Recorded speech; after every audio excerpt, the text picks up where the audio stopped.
Welcome. My name is Scott Katamas, And I'm Emily Oram. and we are two of the coaches from Love Coach Academy. And also joining us is Master Relationship Coach Paul Sterling, coming in from Colorado. And we have got such an exciting webinar planned for all of you. You're going to learn how to manage differences by learning from three coaches and from three different couples, sharing all about the tools and practices that they learned, how they used them, the pitfalls, the challenges. It's going to be a really great hour. I'm excited. Yeah. And I want to just hear from Paul for a moment. Paul, what do you have to say to greet our webinar participants that are listening? Take notes. I think that, as you said, the challenge is how do you transform a relationship? And part of it is people dabble in it and really want mastery results. So the whole thing today is learn how to master relationships, master differences, embrace this, take lots of notes, and be prepared for transformation. Thank you, Paul. We're really glad you're with us. Emily, what do you want to share?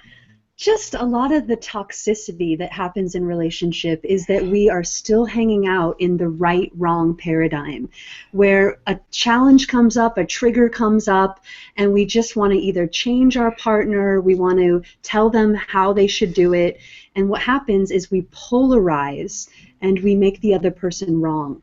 And we really want to come into harmony in our relationship, so it's really busting up that paradigm and getting to know what are the differences, getting curious about the other person's world, and being able to come closer through learning how to manage the difference. You know, between Paul and Emily and myself, we've coached well over 500 couples and families through some really hard stuff. And differences are inevitable. The more time you spend with anybody, no matter how much you love them, differences are going to come up. Mm-hmm. And so the key is how we manage those differences. And that's what these tools that we've developed, and to be honest, have really helped to refine so that there's simple, practical ways of managing the differences. So we're going to share a little bit about our experience, and then we're going to hear from some wonderful couples that have taken really difficult situations, used these tools, and how it's worked for them. So, but are we still going to kind of share about us? Oh no, we got to be vulnerable. Vulnerable time. So Scott and I have some really big differences. I mean, there's a big age difference, there's the gender difference, there are a lot of differences. And I really don't mind that she's so much older than I am. I've accepted that. But one of the key differences that we've really had to manage that sent us into a lot of turmoil and challenge was Scott has a high value for considering others before taking himself into consideration. And I have a really high value for putting myself first before considering those around me. And so there's a lot of ways that we can go into make wrong. And I've really had to really look at that because there are a lot of ways that I want to change Scott, and I kind of can go into a judgmental place of him being codependent, him not really taking care of himself, sacrificing himself to take care of others, and it just really has been a challenge in our relationship. And on my end, one of the things that would come up for me is I had a really painful relationship that ended about 14 years ago.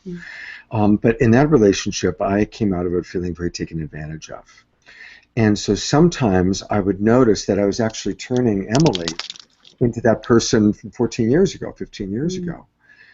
But luckily, we have these tools. Yeah. And we committed at the very beginning of our relationship, okay, when stuff comes up, because we know it's going to, we're going to slow down, we're going to breathe, and we're going to practice what we teach. And the biggest word, I think, really is curiosity. We really made the commitment to be curious. Okay, what's really going on for you, and what's really going on for me? And what's wonderful about being curious is it puts us into a childlike, playful place. So for me, instead of being kind of heavy and intense and getting all into my stuff, it's like, okay, I committed to being curious with Emily. We're gonna be playful. We're gonna lighten up here and really try and understand what's really going on a deeper level. And I've come to know myself so much more as a result of doing this work with you. Thank you. Yeah. I mean, I'm 59 years old, and in the last year, partnering with Emily, I've learned all sorts of things about the way I think, about some of my habits, some of my patterns of behavior.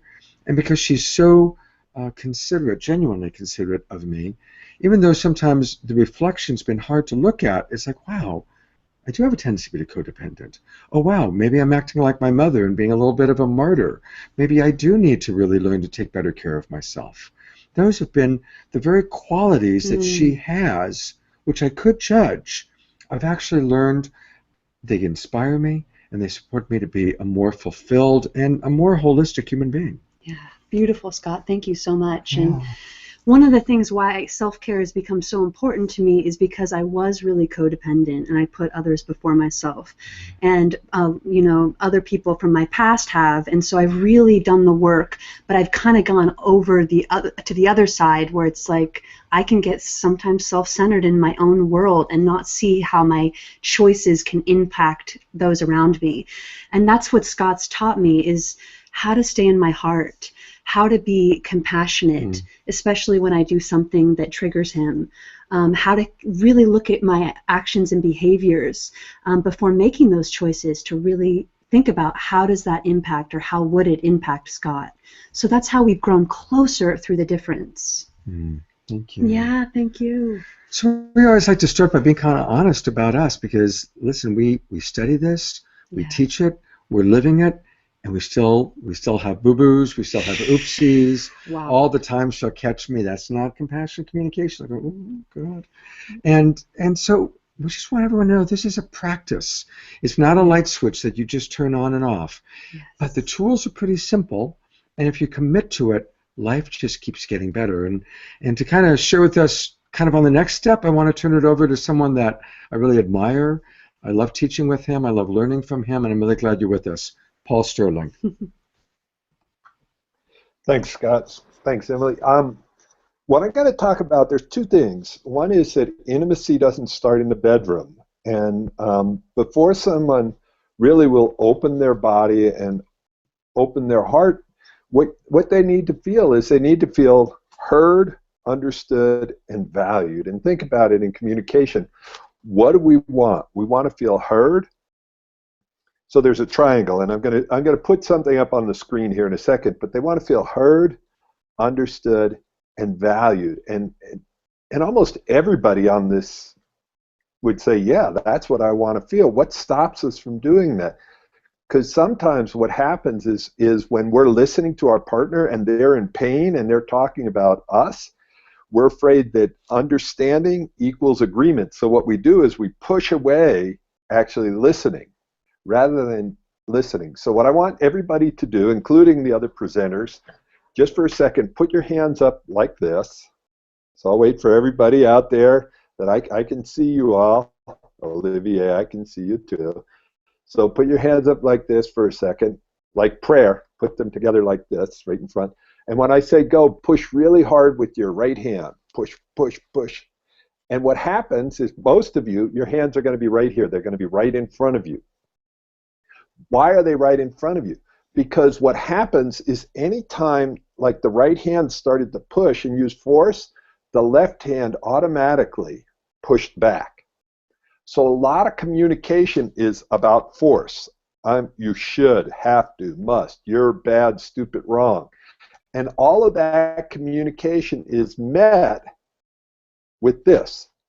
And compassionate communication, and Scott and I have studied with somebody who really transformed my life, a guy named Marshall Rosenberg, who's no longer with us, but he was a turning point for me in my communication. And he taught me how to communicate in a way that is much more gentle and compassionate, and learning how to enter my partner's world through their feelings and needs, and then have them enter my world.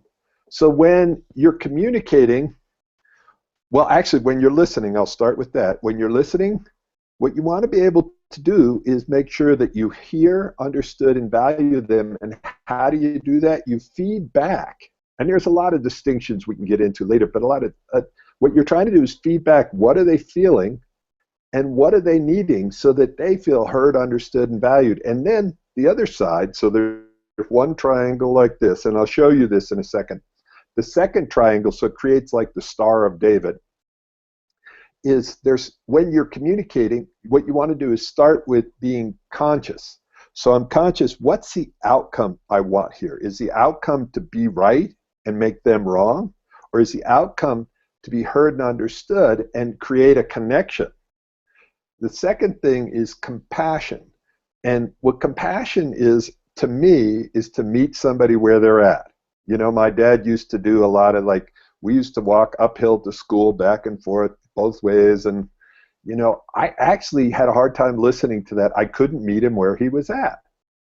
And you've got to meet your lover where they're at. So be conscious, what's the outcome you want? How do you meet them where they're at? And the third one, which actually Scott and Emily have already demonstrated, is to be courageous. And courageous means to come, it comes from the French le cœur, I think, and it means to come from the heart, to share from your heart rather than just intellectually from your head. So I'm going to try to share this model with you and see if technologies work for me. All right, let's see. There we go. So you're looking at it heard, understood, and valued, and then conscious, compassionate, and courageous. And that simple model transforms people's lives. One of the clients I have that was going to be on the call tonight, she's in England, so I think there was some challenges, but she worked on it just by herself, changing her habits, patterns, and beliefs. And her husband had already moved out, had moved in with somebody else. This is a radical example of this working. He was down in South America, and by her listening and understanding and valuing him, he felt so connected. They're now back together again. Now, I'm not saying that you're going to get that kind of radical example, but that is one radical example of how this works. And when I do this in working with clients, they'll often come to tears when they're heard, understood, and valued. So, Scott, I want to bounce back to you and see what your thoughts are on this. Oh, thank you so much, Paul. And by the way, all these PDFs are available for people to download and keep and work with. And we're really super excited to have great teachers like Paul Sterling working with us. In a moment, we're going to introduce our moderator, Olivier, just to kind of go through a little bit of technology with everyone for like a minute. And it's really exciting. We're seeing in the chat room that a lot of our friends from all over the world, we've got Jaguar and Petra from New Zealand, we've got friends from Florida, Hawaii, Australia. It's very cool that we've got people from all over the world joining us. So we're going to turn it over to Olivier just to talk about the chat room for a minute or two, and then we're going to hear from our first couple, Bill and Allison down in San Diego. But Olivier, what do you want to share with people so that they know how to use the chat room and just any technological parts? Yes, Scott, thank you. First of all, I would like to share that you re-taught me how to speak in feelings, and it really has changed my life. Now, for the technical parts, you can, of course, you found out that on the right column, you can type your chat, and you can also use, you can check mark as an answer, and it will come out as a question mark, a red question mark, so it attracts our attention that it's a question for Scott or for Paul to answer directly. So that's all for now, and I will share with you a link to download the PDFs and also to register to the next webinar. I want to say such a huge thank you. Olivier he's just the most amazing partner, best friend. He came all the way from France to find his tribe, and together Olivier and Emily and Di and Katrina and Paul and all the people you see on this call, Dr. Ann West, we're building a really beautiful international community. I'm looking, I see my friend Abby from Kentucky, all of our friends from all over the world. We're building a really beautiful community of compassionate communicators. Yes, compassionate warriors. And as an example, we're now going to get to our couples. And the first couple that we're going to work with are also two very dear friends of mine. I've had the opportunity to coach them for a while now, and they've come to some of our retreats, and they're just a beautiful, beautiful two souls. And I want to thank Bill and Allison for joining us. Thank you so much for being with us today. You're welcome. Thank you. Thanks for having us. So I'm going to just kind of ask you some questions, and thank you for being willing to kind of share honestly about your experience. What's one of the differences that came up between the two of you that was causing disharmony that you found that these tools and practices helped you with? What difference are you willing to share with our people all over the world? No pressure. Well, we have been together about 3.5 years, and we realized I was interested in receiving massage on a regular basis in an open and transparent way. And we are extremely compatible together, but that was a significant difference that we had. We have an active daily sexual relationship that we enjoy, and so it's not because we don't have that or from a place of need for that. So when I tried to express this need, Allison has had massive discomfort with this. Mm-hmm. And we sought help with traditional therapists without significant help. And I couldn't understand it because Allison was extremely uncomfortable with this, and at times would get massively triggered, sometimes being upset for days with this. And then in reaction to that, at times, to avoid this emotion, I would sometimes was deceptive and would not be truthful about my need for this. Thank you so much for sharing that so vulnerably and honestly. Yeah, I'm really appreciating it because it's so common for us not to feel safe to be honest. Yeah. And good people all the time will tell a little white lie or be deceptive or kind of, because they don't want to upset the apple cart. And it's, I would say, almost every couple I work with, this comes up often. Mm-hmm. And likewise, Allison, I really appreciate your willingness to share vulnerably because we do get jealous. I get jealous all the time when I see, good-looking guys kind of showering her with attention, and I get insecure about that, and that's just her talking to another guy, and I sometimes get triggered. Mm-hmm. So it's natural. We may be spiritual beings, but we're in animal bodies, and these animal bodies have emotional reactions. And Allison, I'd like to ask you, is there anything you'd like to share about kind of what you learned, what tool or practice helped you? Yeah, I would just say that we were feeling really very stuck before we came to you, and the tools in particular, I would say it was learning about communicating, and the first part of that was really important for each of us is to actually learn to identify our own needs, and in our case, it's actually been hard to identify our own feelings, and so learning how to do that and continuing to learn how to do that better, and then to share those with the other person, and then to receive what the other person is sharing. So if I'm listening to what he's saying, to really receive it and to hear it, not just hear the words, but one of the tools I think that we've talked about being so wonderful was when you actually took like when I was expressing feelings, then that Bill was asked to really feel, have you ever felt that same feeling? And then you asked him to do it into a physical way in my body. What was I feeling physically?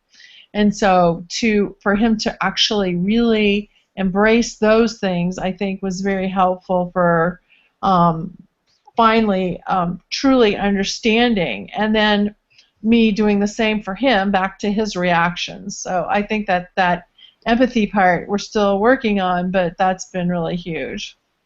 Wow. Thank you guys so much. It's such a huge piece of this work is the empathy, and not just through words, but through really feeling and anchoring in what does that feel like for that person? What does it feel like when I can remember an experience of really feeling jealousy or insecurity and really entering into that person's reality. And it's amazing when our pain is matched and understood and felt by the other deeply. Transformation can really happen, and what I can see is it appears you guys are growing closer through that experience. Yeah, we definitely are. Beautiful. I was really, really proud when I spoke to you last week, and you said that you both said individually to me, we're closer than we've ever been before. Yeah. And just as a teaching point for everybody listening, so often when there's a difference, we stay in our mind. We stay in the intellectual back and forth. You've got to change. No, you've got to change. Well, why don't you just change? If only you changed, I'd be happy. And it stays all in this mental belief system. But when we drop into, wow, when I do this, this is how she feels. What does that feel like? Oh, now we're connecting. Oh, this is how it is for him. When we can drop into our feelings and the needs that are driving us, that's where we can connect and understand each other. So we get out of the make wrong or trying to change the other person dynamic and really drop into deeper connection. And inevitably, when we're in deeper connection, we grow closer. Right. Yeah. For sure. I'd love to just, because I know you need to go in a moment, Allison. We've got 4 minutes until you need to leave. Just want to ask, how is it going now? Is there anything that you'd like to share in terms of kind of where you are in your process and your practice right now with this? Yeah, I'd say that over time with your help, we've constructed a series of agreements that sequentially have helped us attain more of what we want while understanding the other person and their considerations. And I think your work has just helped us become so much closer. It's hard to verbalize. Well, what I'd like to share is that I think part of it is that we really have agreed to be there and to share what we are feeling when we're feeling it. So if one of us is triggered, the other person goes into hold space mode and doesn't take everything personally. It's like, okay, I'm just going to, listen to what you're going through and try and be empathetic and do whatever is possible to connect in whatever way is possible at that time. Yeah. So that if we don't get further apart. Yeah, well said. Thank you so much. I'm so grateful for you being willing to come on, and I've really grown to love both of you very much. So and we thank you love both. you. Thank you. I'm noticing. Yeah. My client from England is on. I'd like to bring her on just so that because there's a minor time difference, so I think it's like 1 or 2 o'clock in the morning there, and so. Wow. Absolutely. So Olivia, if you could unmute her and bring her up. Although it's her husband's face on the screen with the yellow paint on it. Yes. I had to, Maggie, I had to mute you when you came in because we could hear some background noises, and I don't think I can unmute you. You might have to do that on your end. There we go. You had it and then you undid it. Is that it? There we go. Can you see me? Not yet, but we can see a clicks on her camera icon. Then yeah, I've clicked on it. Now I can see the yellow face. I don't know if you can see me.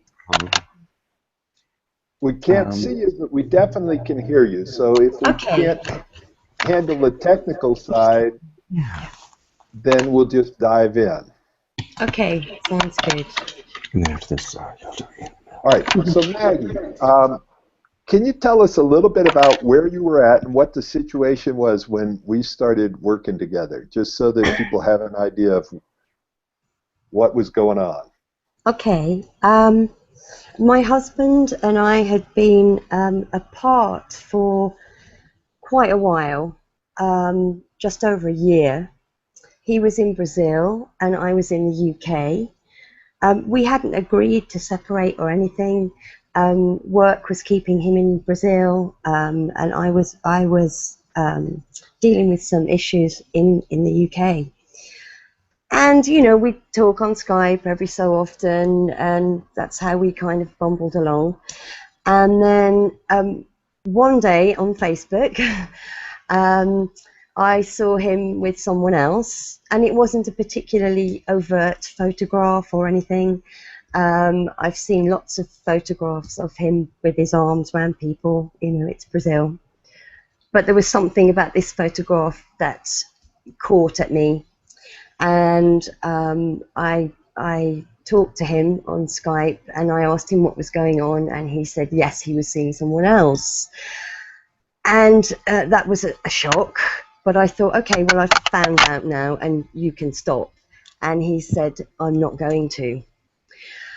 And then I kind of went into this free fall, and I got more and more panicked. This was, I guess, over a few days, as I was realizing that he was not going to stop seeing this woman. So hold on one second, Maggie. Hold on one second. I just want the people who are watching this, some of you are going to go, this is a radical example. I'll never have this happen, so this is not relevant. What I want you to do is look at any place in your life where you felt helpless and hopeless and was able to turn it around. So that I don't want to put words in your mouth, Maggie, but I'm guessing that you were pretty close to that, having, you know, we worked together for a while. Yeah. I got into I was in panic mode, basically. I went into panic and terror. I was hugely anxious. It was really difficult because of the distance, because I couldn't, you know, he wasn't there in the same house or room. He was 6,000 miles away. It was very difficult sometimes to get hold of him. And he would turn his phone off, or he wouldn't answer my text, or he'd say, let's talk tomorrow. So I felt like I was definitely not being listened to. And that made me even more panicky and desperate. Right, and if we go back to the model I talked about at the beginning, heard, understood, and valued, I'm guessing none of those were happening for you at that point. Definitely not. What changed? What did you learn? Because I want people to look and go, holy crap, if she can do that, what can I do? Okay, I went on the internet and I found Paul. Thankfully, I knew I needed help. I looked at Paul's video and I contacted you, as you know. And my husband came to England and we had a couple of sessions together with Paul. And I realized that I had to give up making him wrong. There was many realizations. I was going, you're wrong, you should stop doing this, you're hurting me, why can't you see this? The realization that I came to was that I had to understand his position. If I wanted to be understood, I had to put aside all of those calling outs. Listen to me, I want to be heard. I had to put that to one side, and I had to understand him. And I also had to look at, which was really hard, I had to look at my responsibility or lack of it in terms of what had happened in the relationship years before, really, without me really knowing that I was doing that. And I had to acknowledge that. Let me guide you, because some of the people on the phone or on the webinar are not going to know that we worked together for probably 2 or 3 months before he showed up in England. So That's you really correct, worked yeah. on yourself and by yourself, because he wasn't on the calls, and so by No. the time he got to England, you had really done an awful lot. And I don't want to put these words in your mouth, but I want people to get it. No, yeah. No, So, that's absolutely right. And with my work with Paul, I started to look at some of these communication distinctions, and saw how this work was going to help. Because I really believed, I knew that if I didn't get help, if I didn't change something, and I didn't know what to change, I didn't know what it was, but as soon as I saw Paul's work and started working with him, I thought, this is it. If anything can turn my marriage around, it's this. so Yeah. let me bounce in here. One of the things we talk about is there's a difference between information and transformation. And like, you could have just read the information on the web, but it sounded like there was a lot of transformation and a big challenge there. So, Indeed. yeah. And I want to just ask you where you are now, like what's happened. Well, my husband left me and went back to Brazil at the beginning of November last year. And we kept conversing on Skype.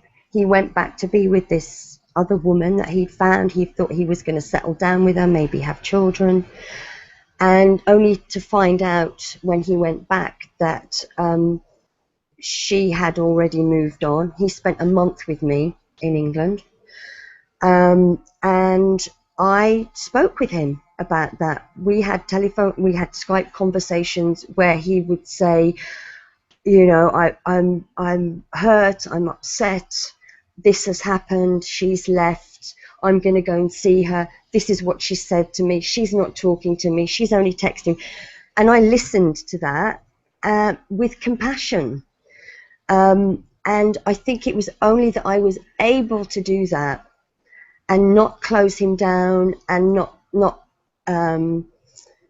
say, oh, we'll serve you right or anything like that. But he talked to me and we kept talking. And then at the beginning of December, he said to me, I don't think I'm going to find anybody else like you.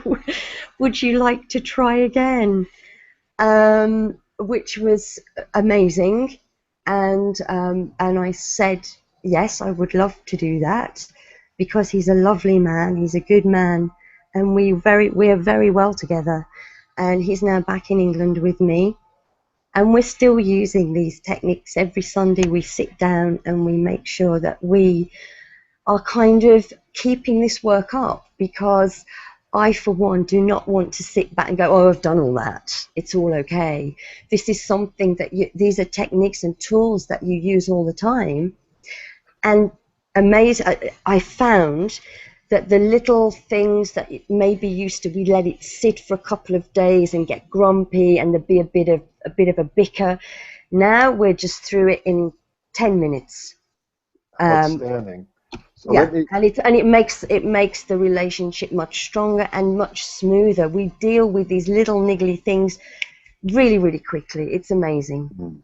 Thank you so much. That is an incredible story, and challenging, and you know, that's not a normal story. It takes a lot of courage and commitment and compassion, like I showed you, the consciously choosing that versus just letting things settle. So you have one last sentence before we switch back to Scott and Emily. Sorry, say again, Paul? Oh, I said, did you have one last sentence before we switch back to Scott and Emily? I'm so very happy I found you and this work, because it has transformed my relationship, and it's also transformed me as an individual as well, finding this amazing method it is transformational, and I thank you very much for working with me. Thank you, and thank you for staying up. I forget what time it is. What is it, 1 o'clock or 2 o'clock, something like It's that? 6:30 in the morning, and it's my pleasure. All right. Thank you so much. I want to say thank you so much for sharing with us. It's such an amazing example that we don't need our partner for these tools to work. Mm-hmm. That these tools work when we make the decision and to have the courage to go, wow, there's some things about my behavior. What can I change within myself? And like Gandhi says, be the change you want to see in the world. So as we change ourselves, the whole world around us changes. And it's just a beautiful, beautiful modeling of that. So thank you so much. It's the power of compassion. Yeah. Really powerful. And you know, showing compassion doesn't mean that we're giving in. But if we can just keep finding that love, listening to her, I love that turning point where she was listening to her husband from Brazil. He's still there. And instead of like, yeah, you're really getting it, it was like just reminding him, I love you. Yeah. What's going on for you? I'm your friend. I want to hear you. And that compassionate example probably is when your husband, the light bulb went off and he went, wow, this is the woman who's got my back. This is the woman who truly is there for me. Yeah. So it's a beautiful example. Thank you. So we would love to bring on our next couple, which is a couple that Scott and I have both worked with and that have become very dear friends. And it's Ian and Melodia. And we're really excited that you've joined us on the call tonight. And I just would love to open it up to you guys is, you know, what's a difference that's been challenging for you in your relationship, and kind of just to talk a little bit about that. Yeah, I think Melody and I have been friends for long before we were lovers. And our friendship led us, when we chose to take our relationship to the next level, it actually felt really good to work together. And in choosing to work together, it exposed pain points within our relationship that we had yet had to manage previously. I think from my experience, Melodia is a really extraordinary, creative woman who's very at ease being in touch with her emotions. And when her emotion shows up, what she most craves is empathy and compassion and feeling heard and understood.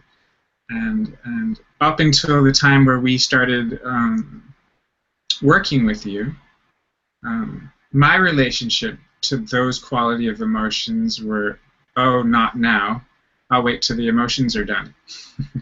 Right? So that would be my cue to retreat, give space, manage the emotions that I was dealing with. But the last thing on earth I related to was closeness and listening, really. That was very foreign to me. That caused a lot of discord, for sure. There was like a deep disconnect that would happen that neither one of us were really familiar with how to get out of. Mm. And ultimately, all we wanted to do was be heard by one another. Mm.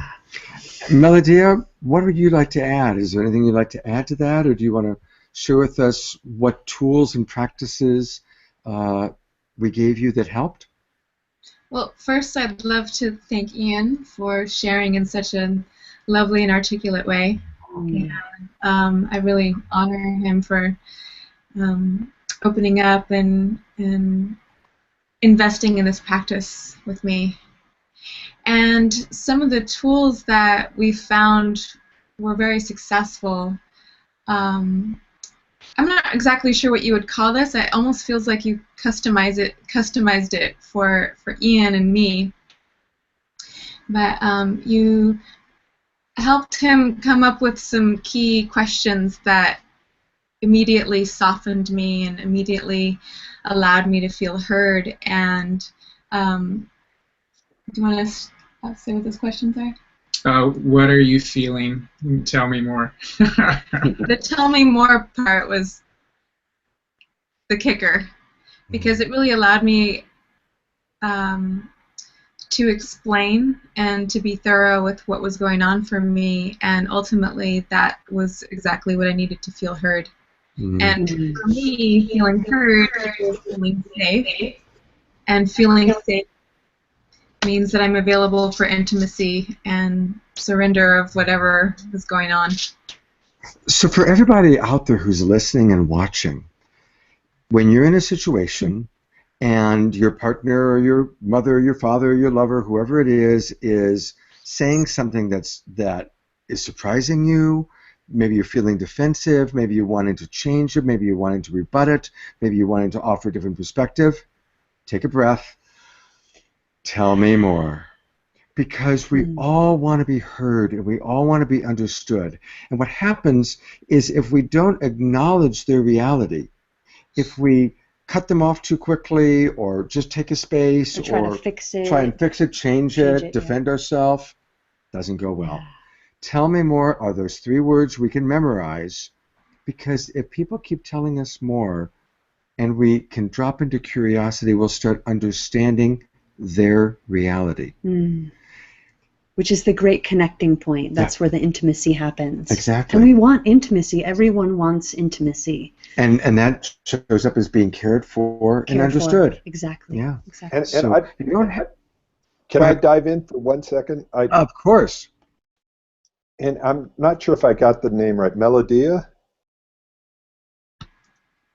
Yeah. I just want to acknowledge you for before you went to speak, the first thing you did was acknowledge him and appreciate him, so Ian felt heard and understood. There was just like this really sweet moment. You weren't in a rush to be heard. The first thing you did was acknowledge and appreciate your beloved, so that he felt heard, understood, and appreciated. And it was just like, I just wanted to capture that little subtle thing, though. Good moment. Goes back and forth, is honoring each other, and it's so sweet to watch the 2 of you together. You know, it's just I'm touched by your presence with each other. So thank you. Yes. Beautiful. So beautiful, so beautiful. And just, now back to you guys, is how's it going in present time? How are you doing with managing that difference? Please be honest. Yeah, it's a practice, I was actually laughing about it yesterday with her. It was almost the uncomfortable laugh. From my perspective, it's like a new language, and I can't remember how you were saying it, but the transformation hasn't occurred yet. It's like the onset of the transformation. So it's really the commitment to practicing and her recognizing, hey, I'm committed to this. I've got like 30 some odd years of communicating in a totally different way that there's an instinct of how to react that I have to, really be mindful of. But the commitment is reciprocated, and that to me is really attractive. And her ability, you just witnessed it, her reassurance and her recognition of when I am taking that on makes the practice that much more attractive, effective. Rewarding. Beautiful. As I heard that, I'm going to vulnerably share that learning to be curious. We've talked about that before, and sometimes I teach this, but sometimes if I get a little triggered, I'll start to go into my trip, and Emily will say, "Don't you want to be a little bit curious about why I did that? Would you like to be curious about why I said that or which made is that a little choice?" coaching, which I don't. But it's good. You're reminding me in a relatively diplomatic way. Curiosity. Yeah. We teach curiosity. Or I could go to empathy first before. But I really want to say it's so beautiful to see that, Ian, you said, that this is really new for me, and I have a lot of years to kind of catch up or to really bring it into my life more. And you said the piece that's really helping you to continue is the reassurance. And that's so important in relationship, is that Melodia, honors you, that of how well you're doing or when you're doing it right. She appreciates you, and the reassurance that maybe you are doing it great, or the ways that you have done it in a way that she likes. I'm imagining that really helps you kind of continue to move forward with the practices. Oh, absolutely. And, you know, even when I didn't get it right, she acknowledges that I try, and then we can talk about how it can go better, you know, or evolve. Beautiful. That's great. Is there anything else you guys would like to share just before you exit? Awesome. You're You're really good. Well, let me. Can I interject a question? Yeah. Sweet. What would you tell people that are like on the edge of thinking of getting a coach? Like, there's the information's out in books and CDs and MP3s and all the rest of it. What's the difference between having active coaching or getting information just from all the million resources out there? You know, I know what I find most impactful about a coach is that you get real-time acknowledgement or of blind spots. When you're reading information, I find in my own experience, as I've been on a self-help quest my whole life, when you're just reading it, you don't catch the little nuances of what you're not aware of in how you're being. That a coach, because you've afforded them that position, there's this safe presence that enables you to see things that you might not have otherwise, that might occur as trying to fix it within the partnership. And so I found the coaching actually extraordinary. Wow, that's a really great insight, So actually. amazing. Thank you. Yeah. Melodia? I'd also love to say that having your presence as a coach creates a level of accountability. I'm investing in myself, you're witnessing me through my process, and then I also get to receive the benefits of the encouragement that comes through your, seeing that we're following through and doing this work. I also find that for me, when I'm practicing, sometimes I stumble and fall, and I need a little help picking myself up, and that's when the coach, when your presence really helps me feel like, oh, I can do this. Just because I fell down once doesn't mean that I'm a failure, that this is something that I have to keep trying over and over again, and sometimes you get derailed, and your presence helps me get back on track. Yeah. Thank you for that. Listen, I trip up all the time, and I've been teaching this for a long time. And that's why we're creating this community. That's why we're creating these webinars and taking our work online so that we all can learn how to support each other. And that's why we're doing this. So thank you so much for taking the time. And I know you're off to your mother's birthday. Please give your mother our appreciation for bringing you into this world and just being who you both are, of course. Thank you. Thank you so much. And thanks for that extra question, Paul. You're welcome. Thank you both. And the odd thing is, what you said about the blind spot is, it's an ongoing journey. Yeah. When I have a blind spot, Scott is my coach. We have an old paradigm. There's an old paradigm that something's wrong or broken if we need a coach. But if you look at any athlete, an athlete gets a coach because they want to have peak performance. They want to have a breakthrough in an area that they can't see. So it's not about being defective. It's about wanting a whole nother level of relationship, of insight. And Scott can reflect back to me stuff that I can't see. And I've been teaching this and as a relationship coach for years. So it's an ongoing growth process. Thank you both. Thank you. Well, thank you. And, that's why we're creating this amazing online program where we're going to create live coaching calls and ongoing webinars and a way that people can take these tools and keep getting the kind of support that Ian and Melodia, Bill and Allison have already described. Beautiful. This is really exciting. That's why we're doing this. So thank you. So we go to our next... And I just want to remind our friends in the chat room, bye-bye you two, thank you. Our friends in the chat room, we are reading your comments, and in about 10 minutes we're going to be going to questions. So definitely we keep letting us know what you think. What do you like when you hear teaching points? What stands out for you? And I want to thank Kelsey and Angie and Irene and Jaguar and all of you for the comments you've written. Yeah. And I'm really excited to introduce our next guest. He is a very good friend of mine. I first met him when I was teaching my class at Harbin Hot Springs, and I started coaching him, and I've had the opportunity to coach he and his wife, and to coach him business-wise and professionally. From Atlanta, Georgia, I want to introduce my good friend, Jeff Bailey. Hello, everyone. I'm glad to be on tonight, and I just wanted to say that my wife is currently unavailable. She's a birth doula, and she is at a birth right now, so she's welcoming a new baby into the world.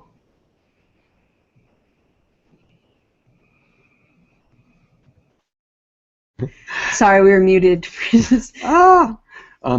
So Jeff, what I know there's a few things I've helped you with, and you've really taken these tools and you're very serious about them, and now you actually share these tools with the people who work for you. You manage people all over the world, and you share these tools with others, and so I love that. What difference would you like to talk about? What's a difference you'd be willing to share with the audience and maybe a tool and a practice that helped you with it? Yeah, I'm going to give a little bit of a background because I think it's important to know. Margaret and I met in 2006, and I am definitely a son of the South, raised as a conservative Southern Baptist, and I met Margaret. She was raised literally as a hippie child in Santa Cruz, California, and it was love at first sight. So we met in 2006, and of course, as you settle into life together, all of these differences as you were raised and things that happen in your life come up and cause some issues. We met Scott, I believe, in late 2007, and one of the things that we had going on is I am a guy that I would say I would term as very passionate and very emotional. Some people would say that I have a really bad temper, And so, I can be kind of quick to temper. I can certainly be kind of short with folks, and that type of behavior was something that didn't make Margaret feel very safe. So, in this coaching, it really helped us to look at how did it make both of us feel, because I would just vent my frustration or anger and I was over it. And I kind of expected her to just be over it, and that wasn't what she felt, and she wasn't really ready to let go of it. And again, she didn't feel safe, and so it really helped us to understand what each of us was feeling, and what our needs were, and just to really put focus on it. It was very surprising to me because I came from that background. Where if you have anger, you're free to voice it, and was really taught not to make it about someone, to just kind of throw out the anger, and it was really interesting for me to see how someone else perceived that. So just by doing that, you start taking those type of things in, and you start thinking about those behaviors. You start embodying that, so you start understanding, wow, how is this going to affect her? Is this how I want to be seen by people? Is this how I want people to know me as? And those type of things. Beautiful. I'm so grateful for how you have taken these tools and practiced it, and it's been beautiful watching how your wife also has learned to speak up for herself. Yes. Something that is common is that sometimes if Jeff is a sweetheart. He's got a heart of gold. But nevertheless, because he's passionate and it can be interpreted as aggressive, intense, we get, it's possible that people can get scared. And sometimes when we get scared, it's hard for us to be honest or hard for us to be forthcoming. Right. And so what's been beautiful is as Jeff has learned how to balance being passionate, but being compassionate and having empathy for his wife, she's found the courage to be more honest, more straightforward, and I think that's created a lot more balance in your life. Yeah, absolutely. We've worked through a lot of things, you know, not just this issue, but a lot of other things. Just by learning that one tool of what I should do. So not just the words I say, but the actions that I take. You know, it has to do with my body language, the tone of voice, and all of those type of things for her to feel safe enough in all the situations to where we can have a really open and honest relationship and, you know, just conversations when things come up. It's obviously brought us much, much closer together as a couple. You know, I just would love to ask if you could keep it to 2 minutes. You know, we've primarily been talking about how this affects relationships, romantic relationships primarily. But Jeff manages a lot of people. He uses this. And I recall that you had an experience with Jesus. Now, you got to remember, Jeff was born and raised in the South and grew up in a very, very heavily Christian area. And I understand that you actually used compassionate communication effectively with a Jesus. Would you be willing to share that story briefly, Jeff? Yeah, so I I work for a global software company, and I had a customer whose name is Jesus, and he is more passionate and emotional than I am. Let's put it that way. And so you know, it was something, you know, having been raised Southern Baptist and so forth, it was really something that kind of triggered me, but it was kind of interesting that I was able to laugh at it. He really, you know, cussed me up one side and down the other, and I did use compassionate communication and started asking, you know, what do you need? What's really going on for you, and things like that, and work through that. And at the end, I actually, after we hung up, we were able to come to an agreement and so forth. And after I finished that phone call, I called Scott up and said, hey, Scott, Jesus just told me to kiss his ass, and I'm actually okay with it. I love that story. Thank you for being willing to share it. That's awesome. That's awesome. We are going to get to questions and answers in about 5 minutes. My friend Art down in San Diego and Abby in Kentucky have a couple of great questions that we'll get to. But before we do that, we want to do a recap. And for us to do the recap, I am going to bring up a PDF here for us. And let's go to Emily to share what have we learned. What's the recap? And I am going to now share it with everybody. Yay. So we've really touched in on a lot of these throughout the call, but what we've really been able to see are some common themes that all the couples have really, you know, embraced to make transformation happen in their relationships. And the first one is that most of them were willing to change some of their patterned behaviors. We all have conditioning, we all have beliefs and things from our past that we've picked up, and we usually have to look at being able to change some of those so that we can update them and come into present time with how we can actually choose connection over some of those maybe life alienating beliefs or old ways that weren't serving us. The next one is really wanting to understand each other. You know, being willing to enter another person's reality, that's intimacy. Yeah. And that's what builds trust. That's what builds friendship. That's what builds connection. I love going deep into, wow, why does Emily think that way? Why is Emily making that choice? And whenever I'm willing to be curious, there's that word again, or when she's willing to be curious about me, I feel so loved, I feel so cared for. So be willing to understand each other, to really seek to enter each other's world. Beautiful. And the third one is choosing curiosity over make wrong. We really are leaving the world of right and wrong, and really the bridge of really coming out of that world is curiosity. Really getting curious about the other. What are you feeling? What are you needing? What's going on for you? And that's the great bridge that builds connection. One of the great bridges. We are really truly learning to leave that world of good, bad, right, wrong, and instead seeking to really enter the world of understanding each other. And that's what merges and brings our heart closer together. And in understanding each other, we understand ourselves. I love the story of the woman from England. She worked for months while her husband was off. She worked on learning to understand herself through these tools, through Paul's coaching. And the more that we can understand ourselves, we can help the other person to understand ourselves. You know, you're great at that. It's like you're really good at communicating who you are to me because you spent so much time getting to know yourself. Thank you. Thank you, Scott. I love how you validate me. It so warms my heart. And then the next one is a lot of these couples, they learned, and it wasn't all couples, but they learned to understand themselves and each other through their differences.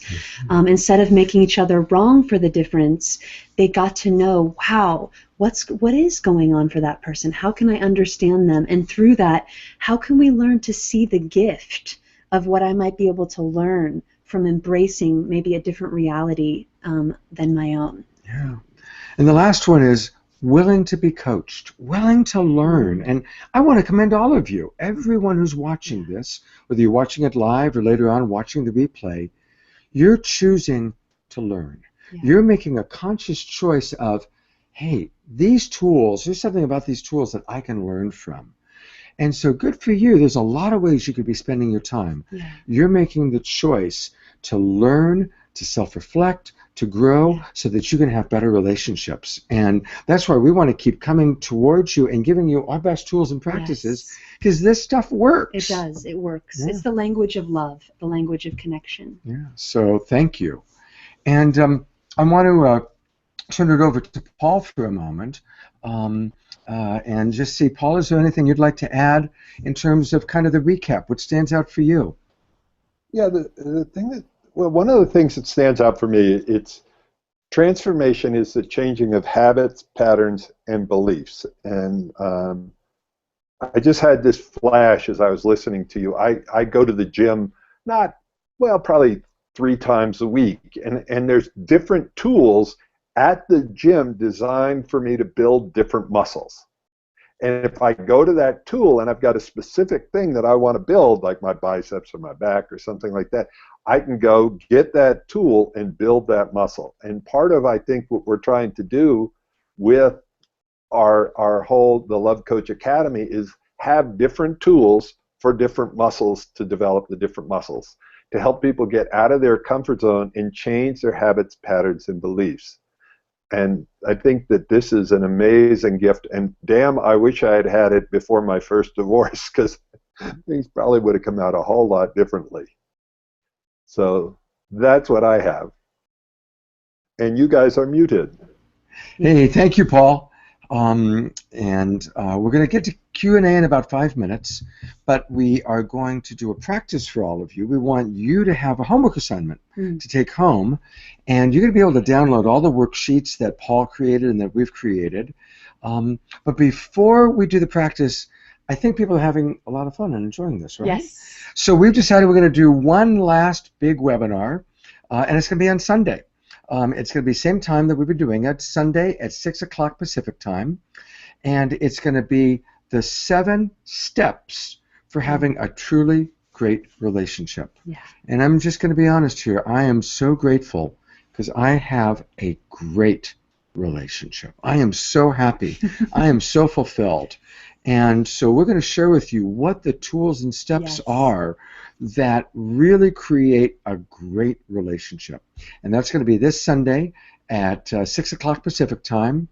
And you can download the worksheets and register by going to the link that Olivier has put up as a sticky note. So definitely make sure you go there and register. And I'm now going to turn it over to Emily, who's going to take you through a practice. Beautiful.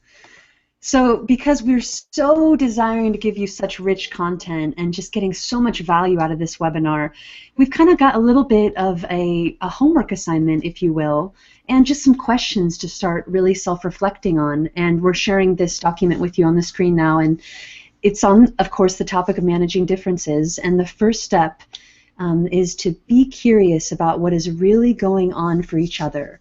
What is the difference between you? So sometimes when we get triggered, one person might really want to choose connection and the other person might really want to wants space. And that's a pretty big difference. That's a really huge difference that we, Scott and I, manage with a lot of different couples, because it can really polarize easily. So really get curious. What's the difference that's really going on? The next step is, what are the underlying needs and values driving each of you? And use the list of universal needs that we are also making as available for you to download. Remember, everything we do is driven by a universal human need. The need for love, the need for respect, the need for efficiency, the need for care, consideration. There's about 45 or 50 universal human needs and values, and everything we do is being driven by one of those.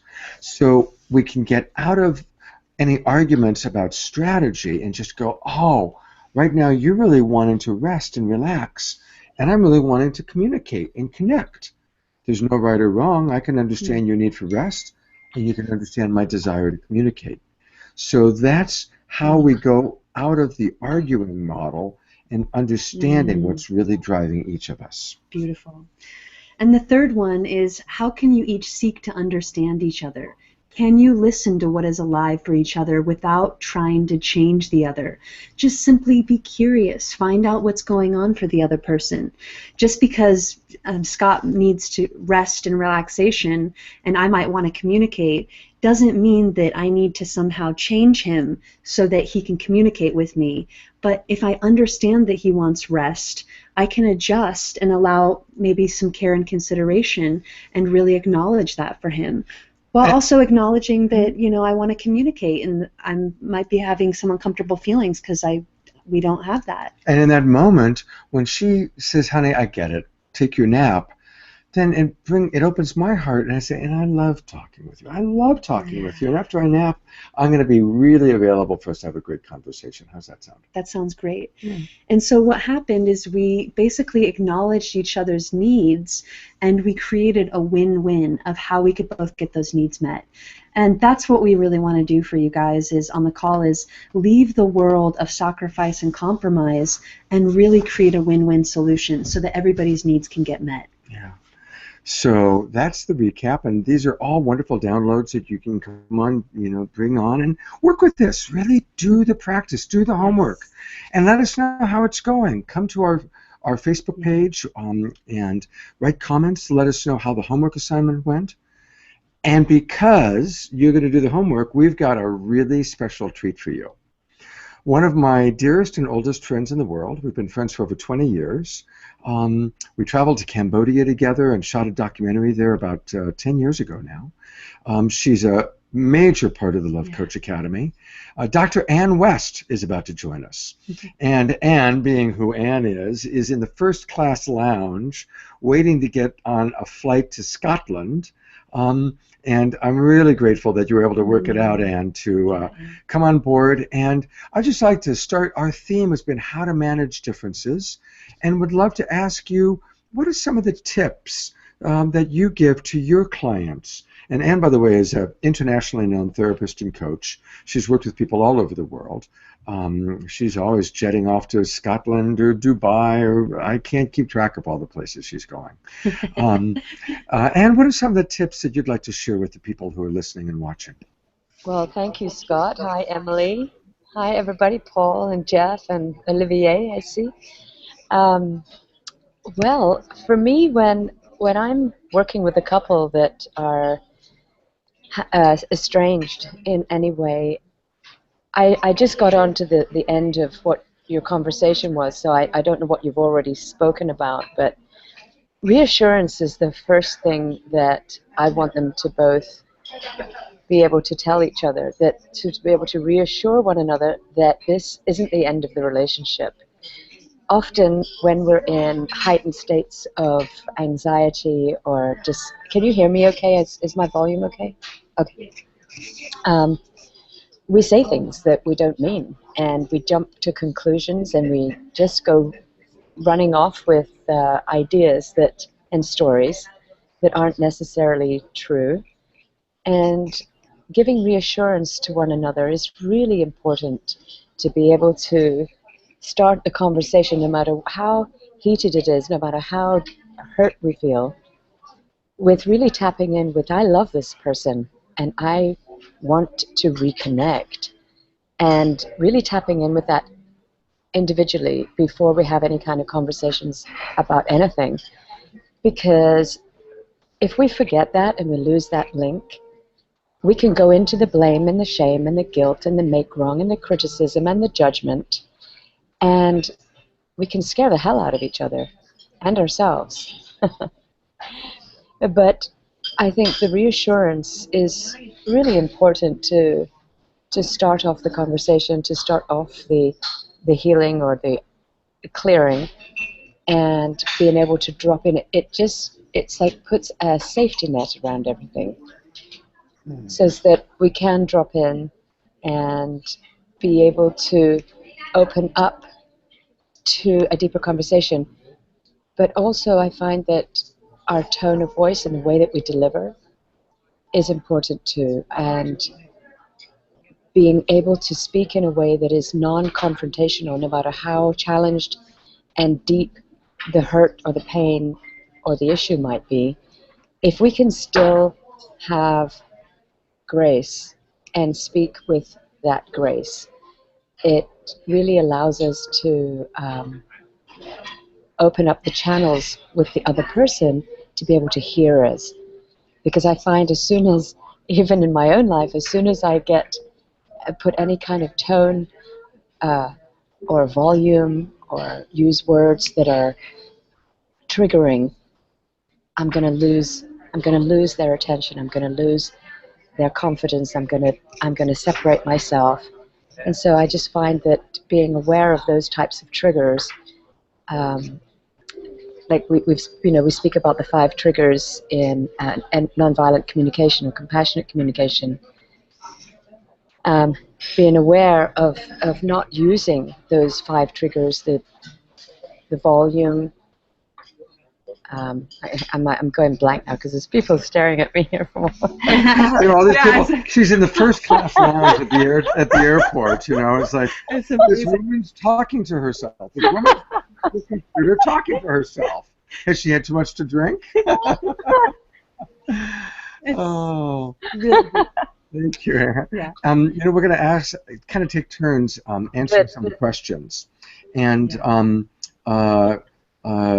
Art has a question, which might be a good one for you, Anne.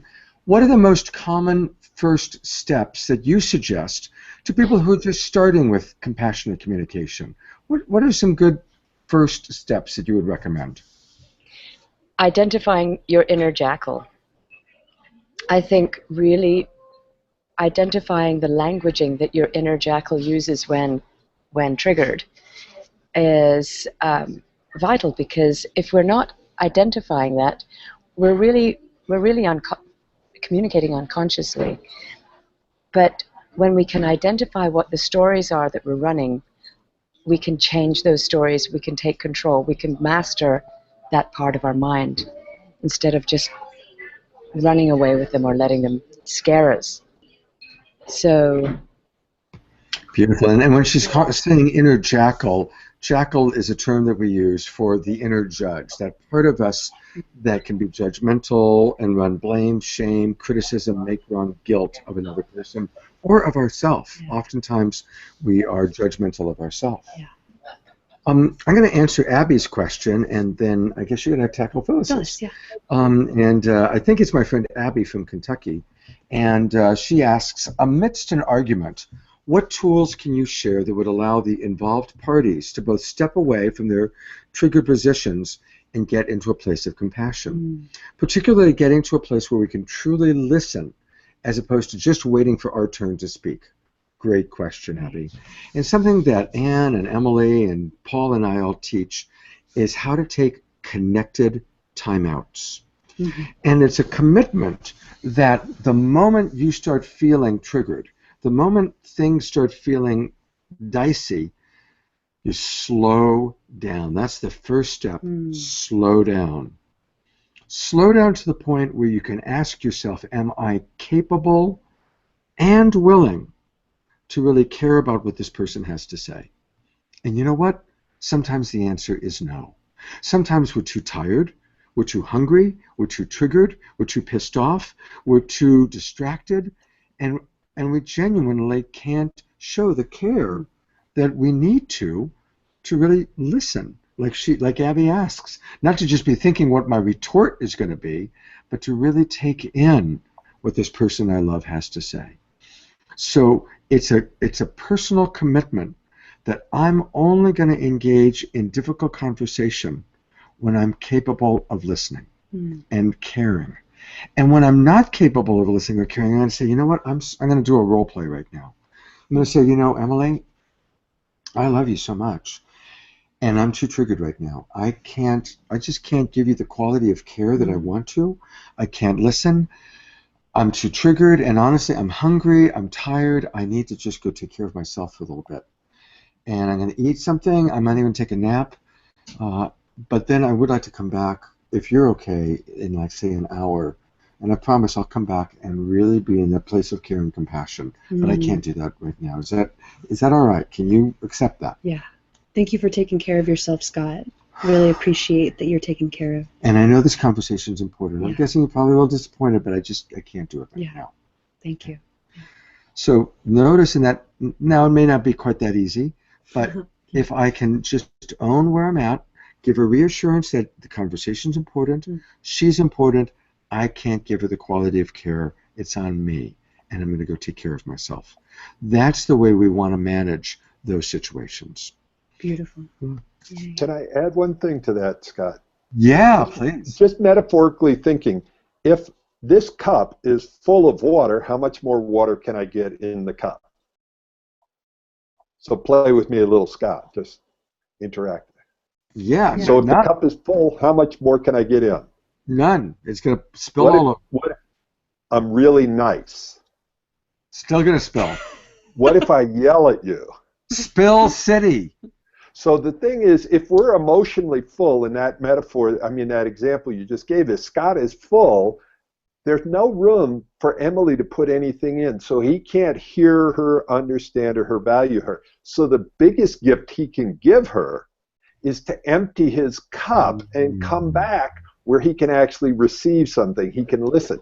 So the idea is, if your cup is full, one really sweet way of saying it is, honey, my cup is full right now. Can I come back when it's empty and I can hear you? And it's a great way of taking care of her and you, because it doesn't serve anybody to listen while the monkey mind or jackals are running. You can't even hear her. So that's a very powerful sort of metaphor, And I use that, cup is full, can I get back to you in 5 minutes, an hour? And then be responsible. If you say cup full, I'll be back in an hour, that's an agreement. If you don't keep that agreement, you're setting yourself up that the other person thinking that you're just using it to deflect rather than actually connect. Paul, you so rock. That is really awesome. I just want to say, for me, I'm careful when I'm really triggered to create agreements. But what I usually do is I want to let you know that I'll text you, or I'm going to let you know when I'll be ready. And I want to keep in text touch with you until then, just to let you know. I give more of the reassurance, but I'm careful about making an agreement when I'm really triggered. There's a great example, and I know that Dr. Ann West teaches, she calls it the emptying the jug practice. That's a practice that so many people that have come to your classes and workshops have gotten a lot out of, which is a similar practice. Beautiful. Yeah, it's a great way to empty the jug, empty the mug, empty the cup.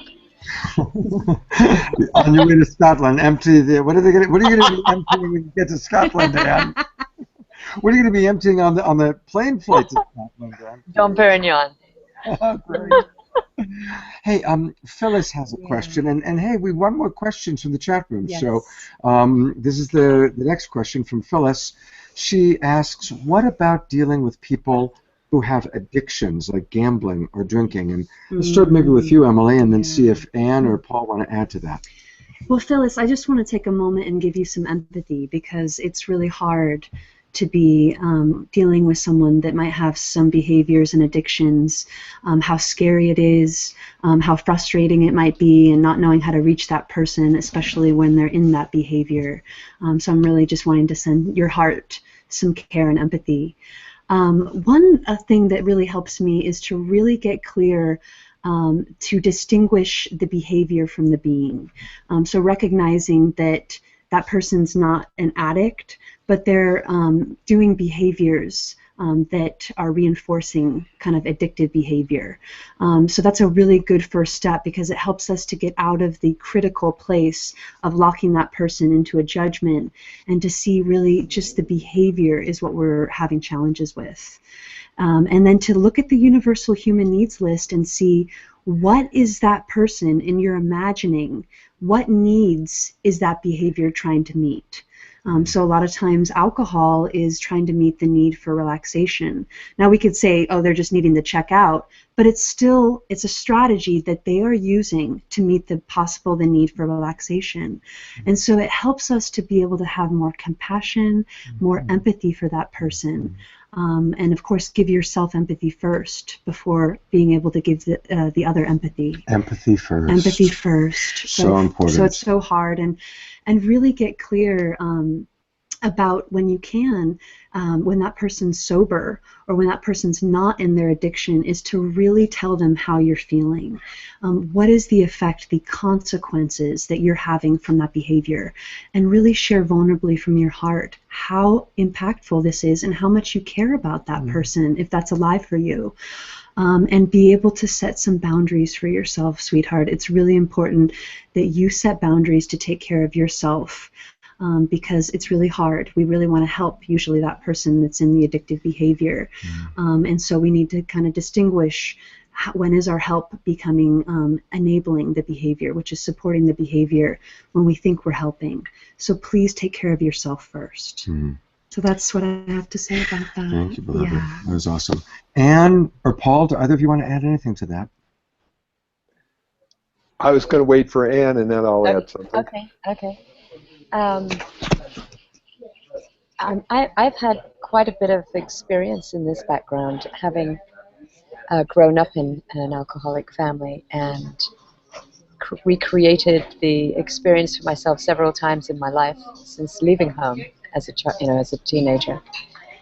And I think one of the most important things that I've found on my journey is that I have slipped into unconscious patterns and behavior patterns that I wasn't even aware was holding me in relationships that were not healthy for me. And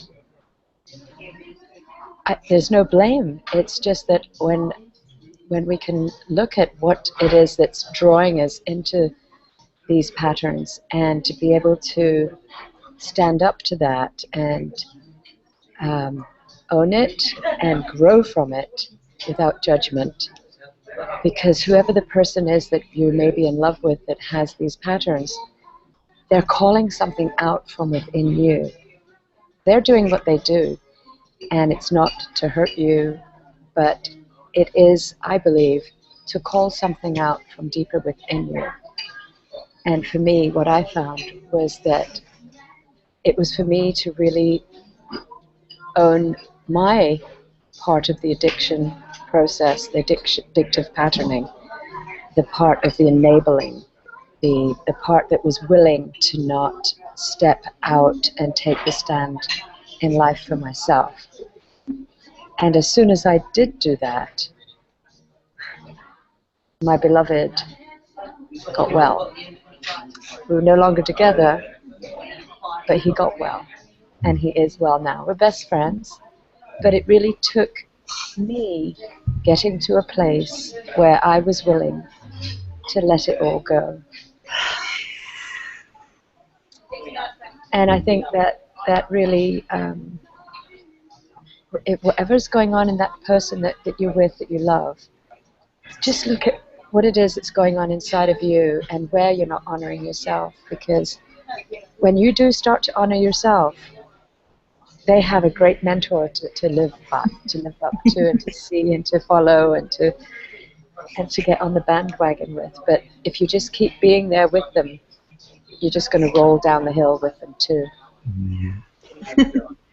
Thank you so much, Dr. Ann. I'm just noticing I have so many tears. I just really relate to you a lot, and the relationships I've had to step away, from and honor myself, and how many relationships changed just by me stepping away. And Right.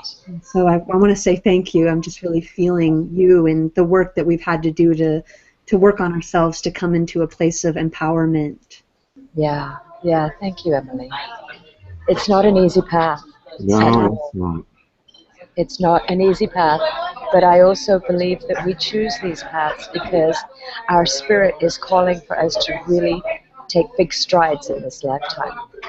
And when we take those big strides, we become so much more in this world. And those that we had to either leave behind or just walk away from for a period of time, they get to experience their own strength too. They either hit bottom and then pick themselves up, or they quickly get shipshape.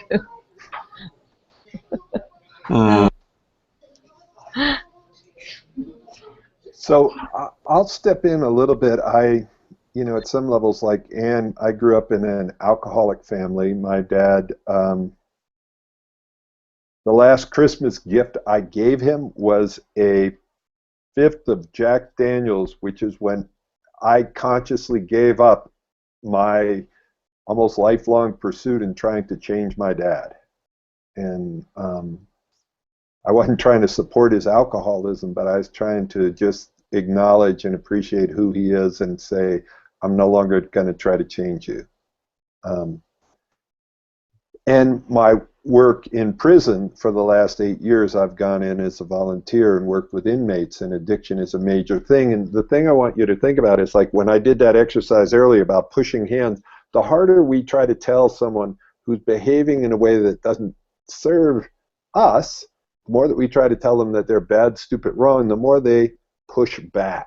And there's a core thing that needs to happen. There's a silly example of an example that I tell. It's a joke, and it says, how many Boulder therapists does it take to change a light bulb? And it only takes one, but the light bulb really has to want to change.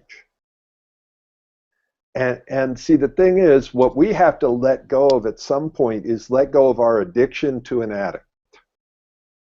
An addiction to their change. We're as addicted at some levels as they are. They're addicted to the drug, we're addicted to them, or changing them, or dealing with them. So it's like the thing that Anne said that's so powerful is, like, when we reflect back and look at what's got us hooked in here.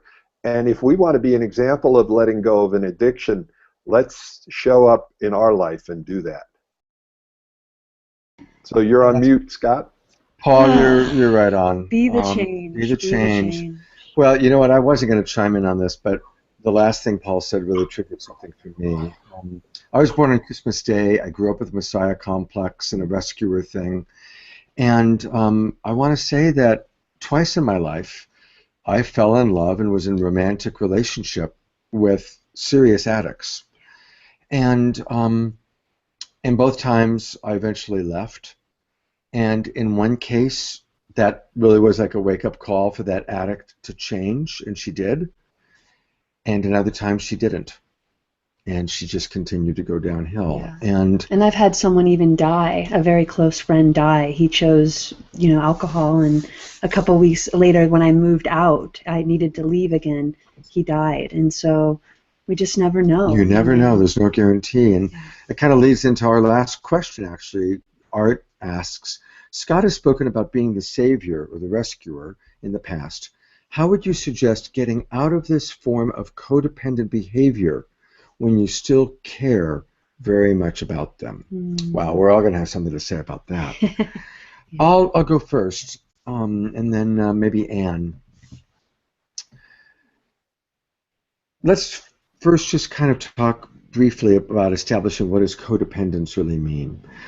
It's a buzzword. It means different things to different people. It's a big umbrella. And so we don't want to be judgmental, But there's a definition that we've come up with that I found is useful. Because we all are to some degree codependent. Yeah. We certainly care about others. We certainly are impacted by other people's desires. Yeah. So here's a nice definition of when we might be going over the line. Perhaps we cross the line into unhealthy codependence when we step outside of our personal integrity in order to make the other person happy, or in order to avoid them being unhappy. I'll say it again. We cross the line when we step outside of our personal integrity in order to make someone happy, or in order to avoid them being unhappy. So the piece I want to say is, know what your personal integrity is. What are your boundaries? What are your agreements? What is your truth? Yeah. And notice when you're going to put your truth or your integrity or your agreement or your boundary aside because you're trying to please someone or avoid upsetting them. To keep the peace. To keep the peace. So that's kind of my part on it. Maybe go to Anne and then Paul and then you wrap it up? Yeah. Okay. Anne? Sure. This is a really big subject, and codependency is something that I think we slip into insidiously. We don't even realize that we're there. And it's an enmeshment. It's when I don't know where I end and the other person begins. And if someone that I'm codependent with, is feeling angry or sad or whatever their emotions are, I can start feeling that I am those things and not even differentiate that these are not my feelings. I'm actually feeling them for the other person. And we can get carried away and actually lose that boundary between that person and me. And I find that in a lot of codependent relationships, we are always walking on eggshells. We're not really feeling safe and comfortable and at ease. There's always that edge that is, I don't want to upset them, I don't want to say the wrong thing, and you're always curving, making yourself into something to fit into the other person's reality, instead of just being fully you, fully expressing yourself as the beautiful being that you are. And so if you're becoming smaller in any way to fit in to someone else's reality, you're codependent. And it's not helping you and it's not helping them, because you're enabling them to continue with the way that they are, and you're not taking a clear and healthy stand for yourself. You're living in a fantasy world with them. So I would suggest really being true to yourself first, and then let them figure out who you are and let them figure out who they are from that point. Anne, thank you so much. I just so respect you and your wisdom. And as we grow this out, I'm hoping there'll be many opportunities for people to get more Dr. Anne West wisdom. Thank you so much. Awesome. Paul, what would you like to say about codependency? I'm going to offer a different twist on this, as I normally do. I try to avoid the word codependent if I can. But what I want to say is that a lot of times we think it's a conflict with somebody external, and to me what it really is when our unconscious needs are in conflict with our conscious needs. A lot of what people are calling codependency is unconsciously I have this overwhelming need for connection and for peace or for harmony, or and I'm not fully aware of them, and I'm using a strategy that's not serving my other conscious needs. So my unconscious needs that I haven't fully expressed are overwhelming my conscious needs, and I end up with this internal conflict. So the more that I can go, oh, why am I bending? What beautiful need am I trying to meet by not working out anymore, or not hanging out with my friends, or not doing all that? Like, if you can find the beautiful need underneath that, you can find a more elegant strategy to get it so more of your needs are met rather than less. Does that make sense? Scott, are you there? Yep, I'm just unmuting. Okay. Because we are using the microphone, we have to keep muting so that there's not an echo issue. It's awesome. You know, Paul, I really like that perspective about that conflict between kind of the conscious and the unconscious. It's a beautiful perspective. Emily, do you want to kind of wrap it up here? Oh gosh, there's just so much to say on this topic, because to me, codependency it's not just about in relationship to the other, it's also into relationship with ourself. It comes back to ourself is what are we telling ourselves? What kind of negative self-talk is going on? Do I have self-esteem issues, body image issues? Where do I feel insecure? It's a lot of stuff within self too. So a lot of people think of codependency that it's just in relation to the other person, but you know, we're in relationship to ourselves first and foremost. And it's kind of going back to that thing of we're the only ones that we can really change. So my kind of broader definition of codependent behavior is any unhealthy behavior that we have that we continue to do, and it has negative consequences, and yet we still continue to do it. And it is kind of like an addictive like behavior. So coming back to our own self, it's like self-reflection. Where can we get in touch with where we might be self-sabotaging ourselves and shift our patterns, thoughts, and belief, starting with ourselves. So that's kind of what came up just now. Beautiful. Well, it's about time for us to wrap it up. I want to acknowledge all of you who are listening. We've got people all over the world. I want to acknowledge one of the people listening is Emily's mother, Irene. And thank you, Irene, for bringing Emily into this world. And I see friends from New Zealand and Kentucky and Florida, Susie Kay, who's a dear friend of ours, and all of you. Thank you for joining us. And we are going to, also I don't know if Art and Anne can read the chat room, but you're getting a lot of appreciation. So much appreciation. A lot of appreciation coming in your way. And so our final reminder, we're going to do this one more time. On Sunday night, 7 practical steps to have a truly great relationship. Sunday night, 6 o'clock Pacific time. So please click on the little link that Olivia has put up, and that's going to give you the opportunity to download the worksheets we've created for you. Not just the ones you saw, but there are several others that we're going to give to you as a gift tonight. And also to register for the next webinar. And please tell your friends.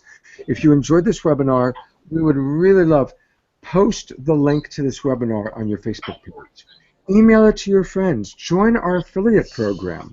If any of you haven't joined our affiliate partner program, it's awesome.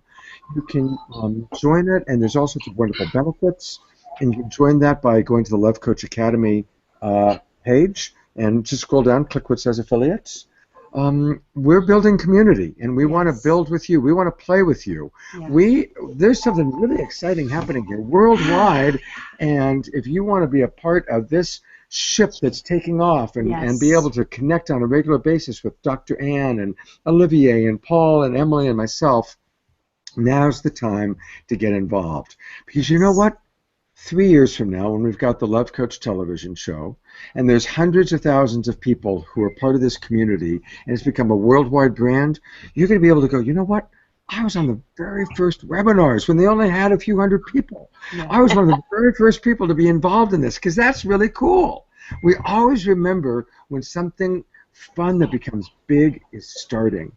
And I've been blessed, because I'm the oldest one of the group here, I've been blessed to be involved in things that started small and became worldwide. Became big nationally broadcast television shows. And this is one of those deals. So we're excited. Join us. Share this with your friends. And we look forward to seeing you next Sunday and beyond. Namaste. And thank you, Olivier, for making it all happen.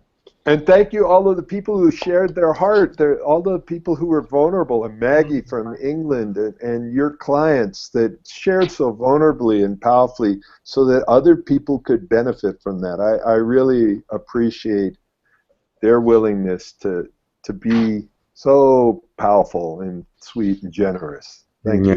Yeah, that was awesome. Please share this replay with your friends. It was a good one. Bye, everyone. Goodbye, everybody. Bye. Bye. Yes.